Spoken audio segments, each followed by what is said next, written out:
పెళ్లిళ్ల కోసం ఏడాది పాటు బంగారం కొనవద్దు అంటూ ప్రధాని నరేంద్ర మోదీ చేసిన విజ్ఞప్తి దేశవ్యాప్తంగా చర్చనీయాంశంగా మారింది. అయితే ఈ పిలుపు వెనుక ప్రధాన కారణం దేశ ఆర్థిక పరిస్థితులేనని ఆర్థిక నిపుణులు చెబుతున్నారు. ప్రపంచవ్యాప్తంగా చమురు ధరలు భారీగా పెరగడంతో భారత్ దిగుమతి భారం పెరిగింది. ఇదే సమయంలో బంగారం దిగుమతులు కూడా అధికమైతే డాలర్లపై ఒత్తిడి పెరిగి రూపాయి విలువ మరింత బలహీనపడే ప్రమాదం ఉందని భావిస్తున్నారు.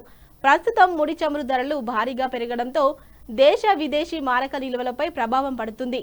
భారత్ చమురు, బంగారం రెండింటినీ పెద్ద ఎత్తులో దిగుమతి చేసుకోవాల్సి రావడంతో డాలర్ల డిమాండ్ పెరుగుతుంది. దీంతో కరెంట్ అకౌంట్ లోటు పెరిగి ద్రవ్యోల్బణం తీవ్రం కావచ్చని ఆందోళన వ్యక్తమవుతుంది. అందుకే బంగారం కొనుగోళ్లు తగ్గించి అనవసర ప్రయాణాలను తగ్గించాలని, అవసరమైతే వర్క్ ఫ్రం హోం విధానాలు పాటించాలని ప్రధాని సూచించినట్లు తెలుస్తుంది. దేశ ఆర్థిక స్థిరత్వాన్ని కాపాడటమే ఈ విజ్ఞప్తి వెనుక అసలు ఉద్దేశమని నిపుణులు చెబుతున్నారు.